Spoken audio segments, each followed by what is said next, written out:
¿Quién es Erin Pizzey? Bueno, como hablamos brevemente de ella en el video anterior, ella fue la mujer que abrió el primer refugio de mujeres maltratadas en el Reino Unido en 1971 más o menos. Aunque muy pocas personas saben quién es ella, lo más probable es que, de no ser por ella, los refugios para víctimas de violencia doméstica se habrían tardado probablemente mucho más en existir.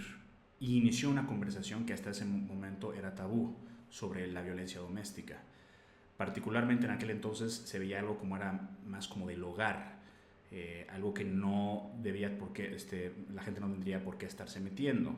Y sin embargo, a diferencia de lo que muchos se podrían imaginar, su historia no ha sido celebrada por el feminismo en general. Por el contrario, durante décadas ha sido censurada, silenciada y perseguida, no por machistas necesariamente, sino por mismos grupos feministas. ¿Por qué? Porque osó decir que las mujeres también podían ser violentas y descubrió que el 60 de las primeras 100 mujeres que empezó a ayudar eran igual o más violentas que los hombres a los que ellas estaban escapando. Pero me estoy adelantando un poco. Vámonos primero más atrás. ¿Dónde comienza su historia?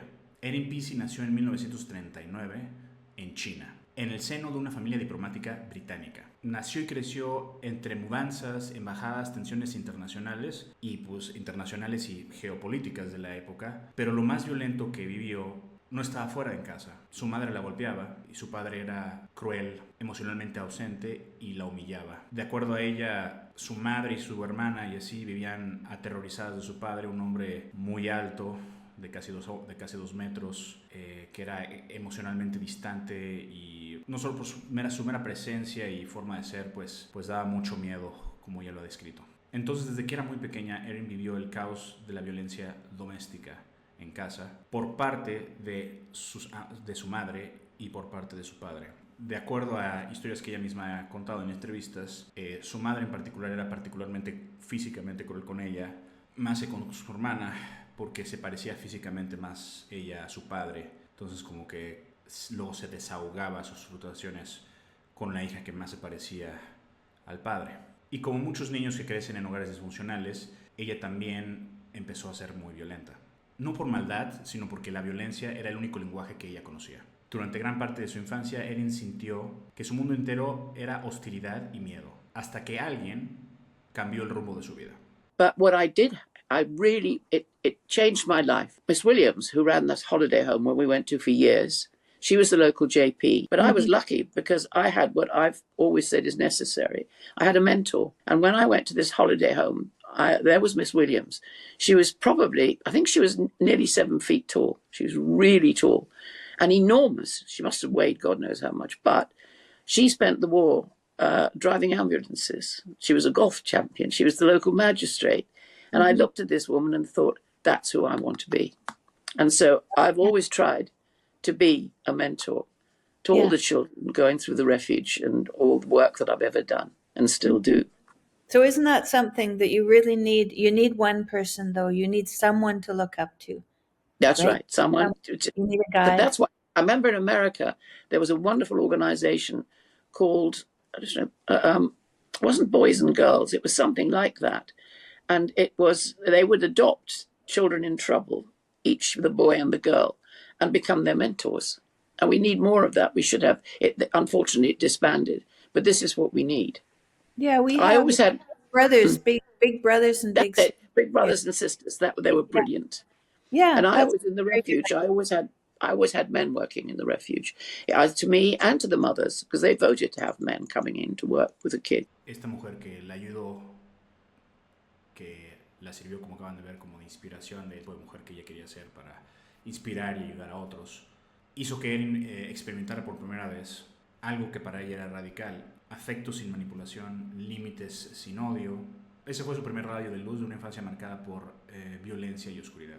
Años después, ya de adulta, Erin descubrió algo sobre el pasado de sus padres, que tanto su madre como su padre habían crecido en entornos violentos, en familias violentas, y pues ya con la edad, en palabras de ella, vino comprensión. Y vino comprensión de dónde vino todo el trauma. Empezó a ver a sus padres eventualmente pues más como víctimas de un ciclo generacional de violencia que ella se propuso a romper por fin. Y esa realización de su historia familiar fue clave para que Erin empezara a ver la violencia doméstica no como algo malo con una persona específica, sino como un problema generacional, como una herencia invisible dentro de familias. Y esa comprensión no la llenó de odio, sino la llevó a hacerse preguntas como cómo romper ese ciclo. Y esa pregunta la acompañaría toda su vida hasta que en 1971 fue que abrió el primer refugio, o más bien inicialmente residencia, para ayudar a mujeres víctimas de violencia doméstica.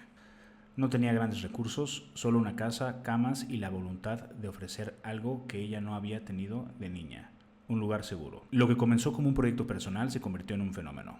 En cuestión de meses, la casa estaba llena, mujeres llegaban con sus hijos, historias de abuso salían a la luz. Y por primera vez, la violencia doméstica dejaba de ser un secreto vergonzoso para convertirse en un problema social. Pero esa visibilización tuvo un costo. Los sectores conservadores de la época, políticos, líderes religiosos, burócratas, no querían que se hablara del tema. Para ellos, los asuntos del hogar debían quedarse en casa. Pizzi fue atacada, amenazada con demandas, censurada por muchos medios afines al poder y desacreditada públicamente. Pero ella no se cayó.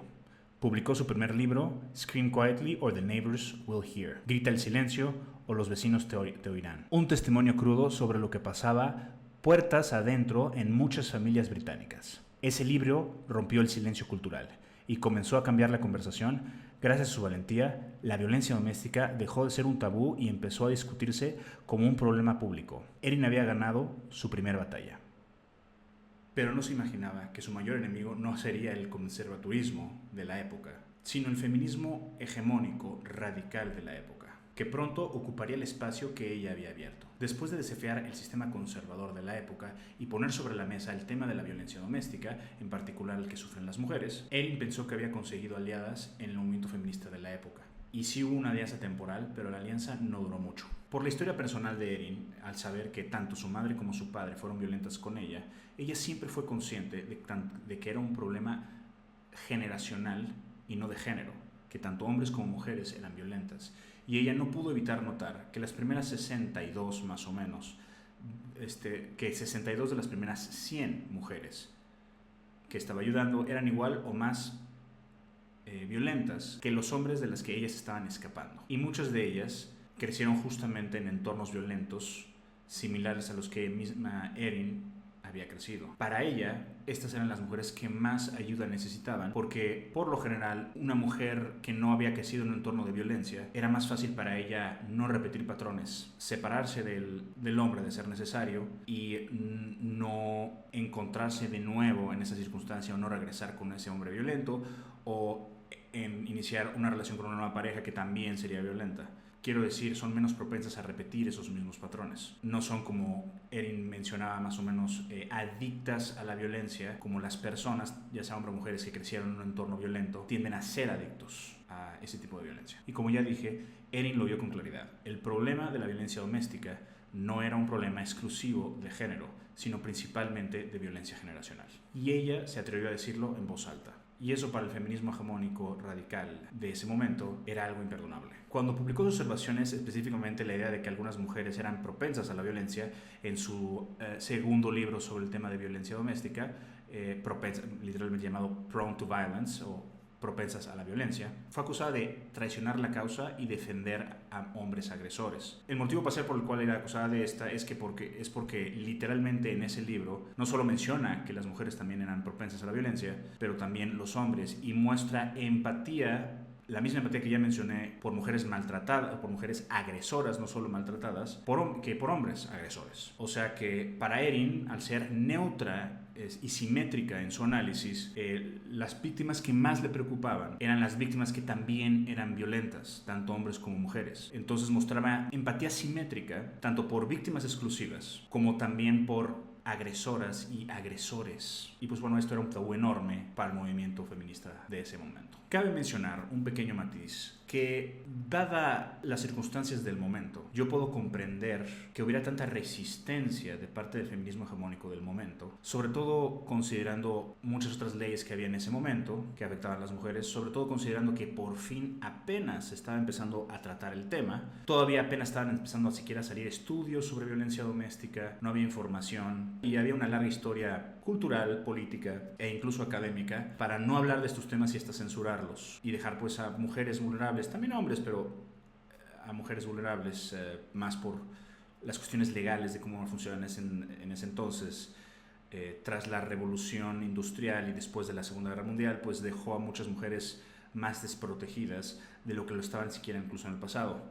En otro video en el futuro iré un poco más a detalle sobre esa clase de temas, sobre la evolución del tema de la violencia doméstica y las protecciones o falta de protecciones que tenían las mujeres antes del 71, antes de que hubieran refugios, y cómo cambiaron esas dinámicas desde una perspectiva más antropológica.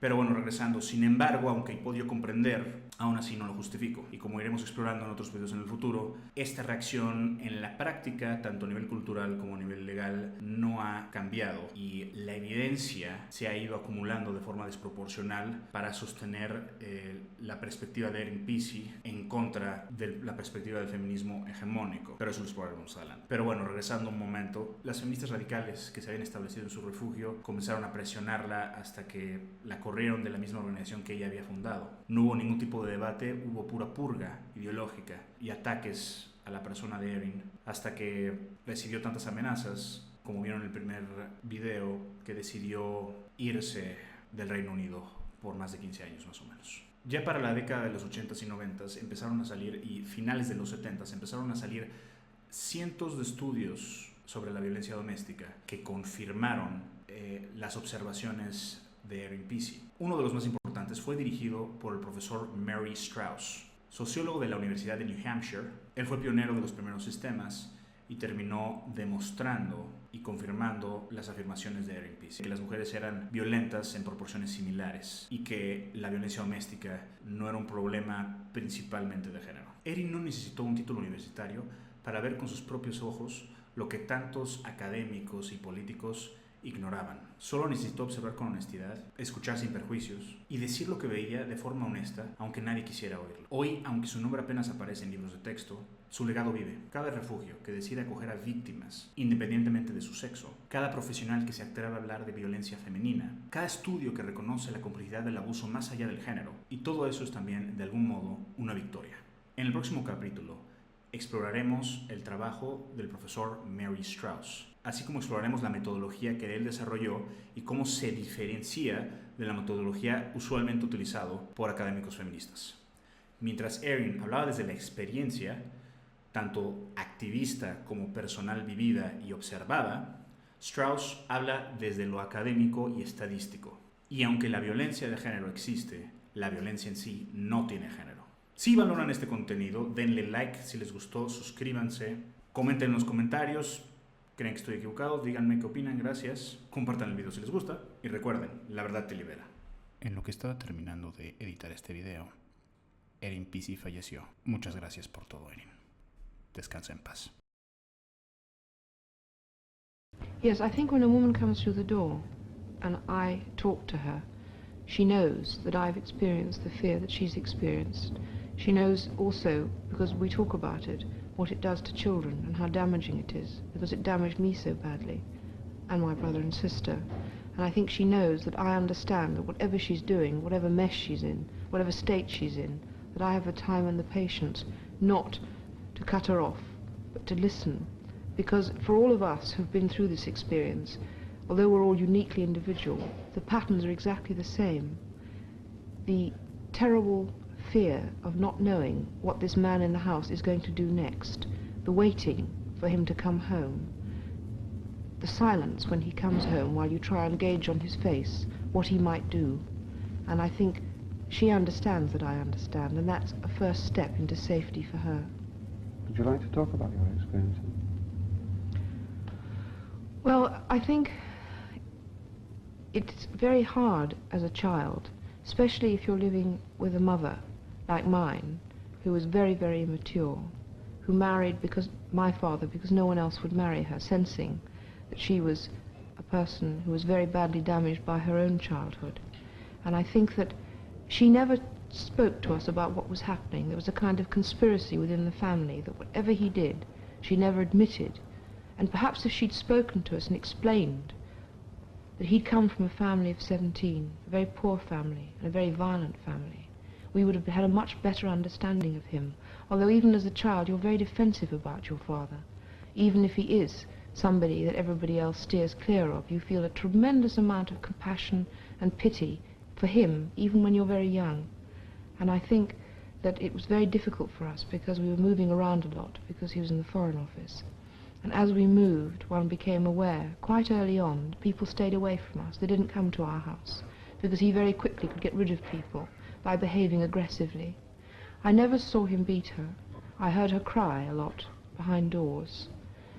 I was so frightened of him that most of what happened when he was with us is like a very bad dream. For a long period of time, when he was abroad, we lived in boarding schools and holiday homes, and I was very happy in the holiday home. It was a very chaotic place, but it was a very safe place, because most of the children in that holiday home were there because their parents had broken down, and they had no relations. See, we had no relations, because violent families lose their ties. So a lot of the children within that home situation were also from those kind of backgrounds. And this is where I learnt a lot about children, because many of the boys there were very aggressive and violent. And when we finally did live together, when I was about 16, my mother became very ill with cancer, and she was dying, which is when my father was at his worst, because obviously he was very, very distressed. In his own way, he loved her passionately, even though he ill-treated her and us. He didn't understand what children were. We were a great threat to him. He hated us, actually, in his own way, and he tormented us in a lot of very complicated ways, in that he was very sexually aggressive towards us. He, not understanding children, when we were 16 and were living with him, he would insist that it was his house, therefore he had the right to walk into the bathroom if you were in the bath. And we were from a convent, and it was very threatening for us. He also reckoned that he had the right to totally control and dominate our lives. We couldn't go out, couldn't have boyfriends, couldn't wear makeup. And we lived in a kind of unreal world at home that didn't match anything outside. And no adult would ever let you off the hook by admitting they knew what was happening to you. And it really culminated when she died in a home for incurables. And he brought the body home in an open coffin, and he put it in the dining room. And it was very hot summer, and we were very frightened because we felt he'd really gone off his head at that stage, which he had. And we were living in this house with a very old housekeeper who was a marvellous old woman because she didn't leave us. And that first night that he brought the coffin home, he made us look. That was very frightening for us because we'd never seen a dead body before, and we didn't know what it would look like, and didn't realize that, you know, the nostrils are stuffed with cotton wool. And then slowly, as the days went by, and he wouldn't bury her, the body changed and decomposed. But he made us look almost daily.